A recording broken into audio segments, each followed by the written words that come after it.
En el nombre del Padre, y del Hijo, y del Espíritu Santo. Amén. Con entrega, Señor, a ti venimos, escuchar tu palabra deseamos, que el Espíritu ponga en nuestros labios la alabanza al Padre de los cielos.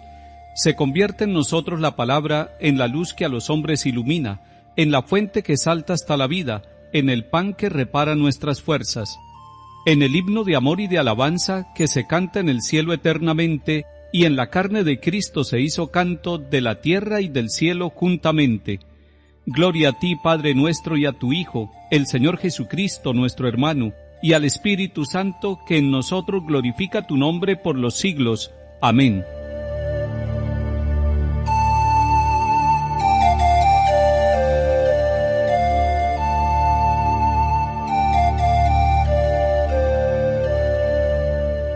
Lectura del segundo libro de Samuel, capítulo 5. En aquellos días, todas las tribus de Israel fueron a Hebrón a ver a David y le dijeron: «Hueso tuyo y carne tuya somos. Ya hace tiempo, cuando todavía Saúl era nuestro rey, eras tú quien dirigías las entradas y salidas de Israel. Además, el Señor te ha prometido, tú serás el jefe de Israel». Todos los ancianos de Israel fueron a Hebrón a ver al rey, y el rey David hizo con ellos un pacto en Hebrón, en presencia del Señor. Y ellos ungieron a David como rey de Israel. Tenía 30 años cuando empezó a reinar y reinó 40 años. En Hebrón reinó sobre Judá 7 años y medio, y en Jerusalén reinó 33 años sobre Israel y Judá. El rey y sus hombres marcharon sobre Jerusalén contra los jebuseos que habitaban el país. Los jebuseos dijeron a David: «No entrarás aquí, te rechazarán los ciegos y los cojos». Era una manera de decir que David no entraría, pero David conquistó el Alcázar de Sión, o sea, la llamada ciudad de David. David iba creciendo en poderío, y el Señor de los ejércitos estaba con él. Palabra de Dios, te alabamos, Señor.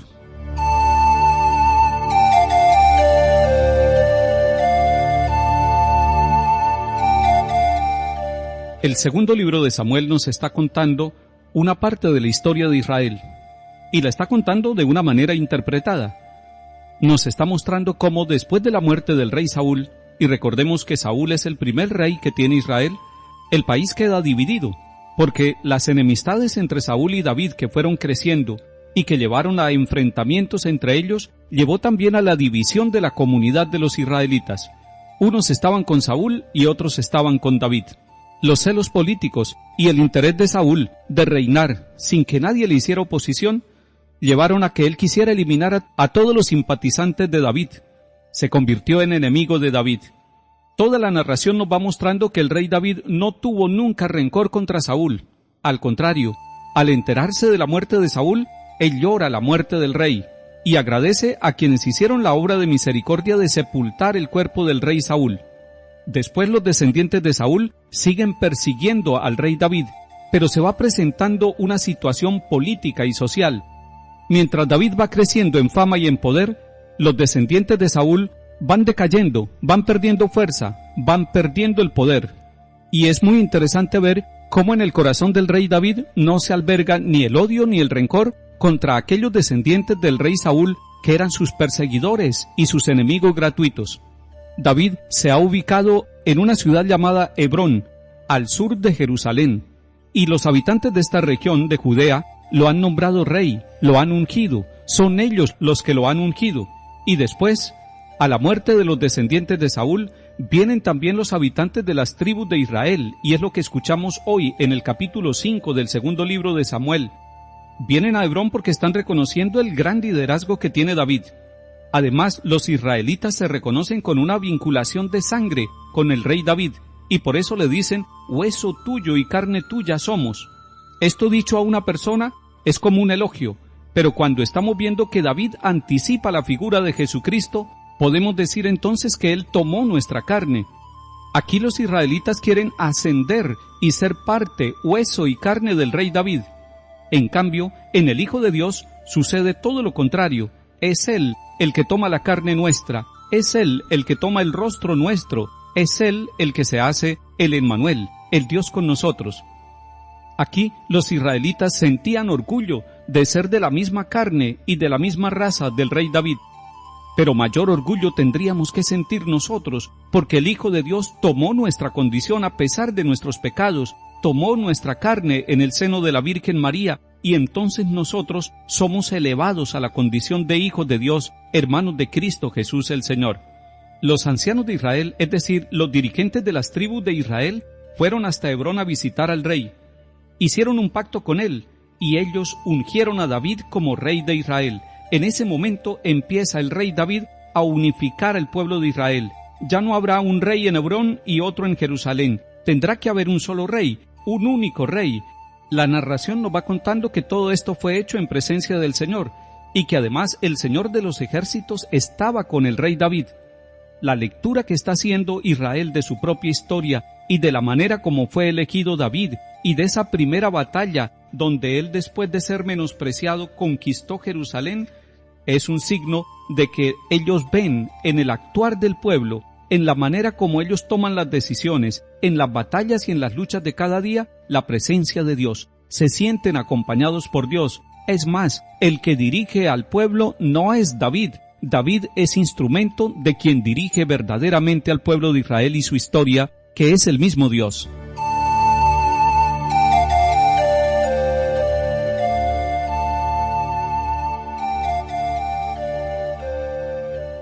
Salmo 88. Un día hablaste en visión a tus amigos, he ceñido la corona a un héroe, he levantado a un soldado sobre el pueblo. Encontré a David mi siervo, y lo he ungido con óleo sagrado, para que mi mano esté siempre con él y mi brazo lo haga valeroso. Mi fidelidad y misericordia lo acompañarán, por mi nombre crecerá su poder, extenderé su izquierda hasta el mar y su derecha hasta el gran río.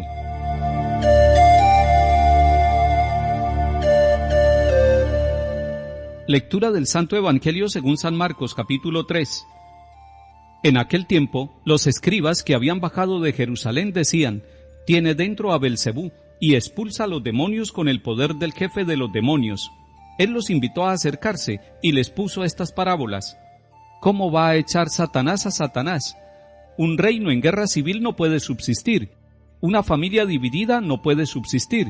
Si Satanás se rebela contra sí mismo para hacerse la guerra, no puede subsistir, está perdido. Nadie puede meterse en casa de un hombre forzudo para arramblar con su ajuar si primero no lo ata. Entonces podrá arramblar con la casa. Créanme, todo se les podrá perdonar a los hombres, los pecados y cualquier blasfemia que digan, pero el que blasfeme contra el Espíritu Santo no tendrá perdón jamás, cargará con su pecado para siempre. Se refería a los que decían que tenía dentro un espíritu inmundo. Palabra del Señor. Gloria a ti, Señor Jesús.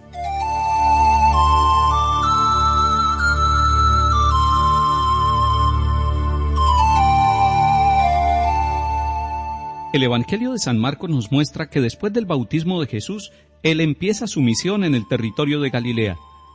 Galilea es la tierra de los gentiles, la tierra de los pecadores. Es allí donde ha crecido el Señor Jesús, es allí donde vivían María y José. En medio de los pecadores empieza Jesús la misión.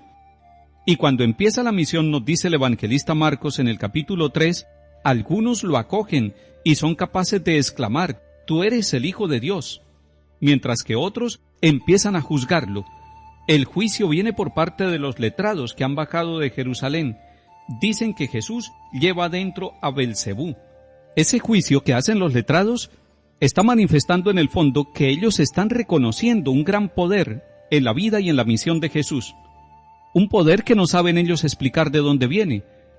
Ellos creen que están ante un Galileo simplemente, pero no están reconociendo la obra de Dios en la vida de Jesús. No están reconociéndolo a Él como el Hijo de Dios. Están reconociendo las obras y tratan de explicar de dónde saca ese poder, de dónde saca esos prodigios que realiza.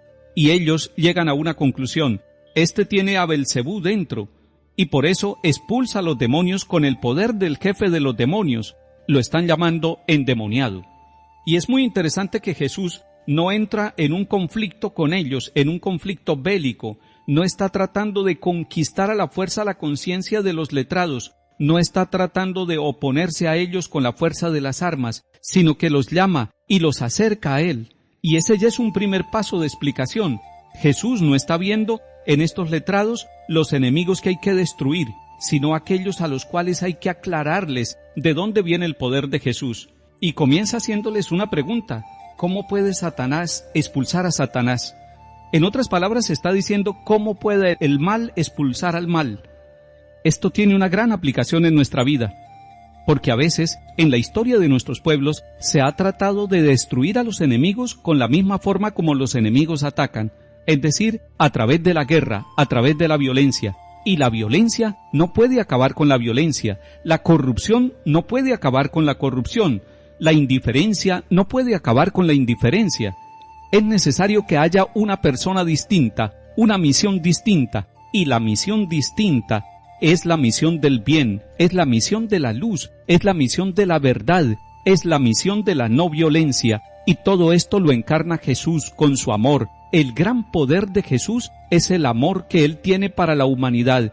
Esa es la misión que el Padre Dios le ha encomendado: vencer la fuerza del mal con la fuerza del amor y dar una vida nueva a todos aquellos que lo buscan y que lo siguen. Por eso Jesús explica que aquel que se cierra a la obra del Espíritu Santo, que quiere renovarlo todo, es el que tiene que llevar con su pecado toda la vida. El que blasfema de manera no solamente verbal sino práctica contra el Espíritu, está negando la obra de Dios, está diciendo que Dios no puede triunfar sobre las situaciones del mundo, sobre las situaciones de la historia. Nosotros hoy estamos convencidos que el Espíritu Santo puede renovarlo todo, la historia de los pueblos y la historia de cada uno de nosotros, a pesar de los embates del mal. El Espíritu Santo lo hace nuevo todo. Que el Señor nos bendiga y acompañe, en el nombre del Padre, y del Hijo, y del Espíritu Santo. Amén.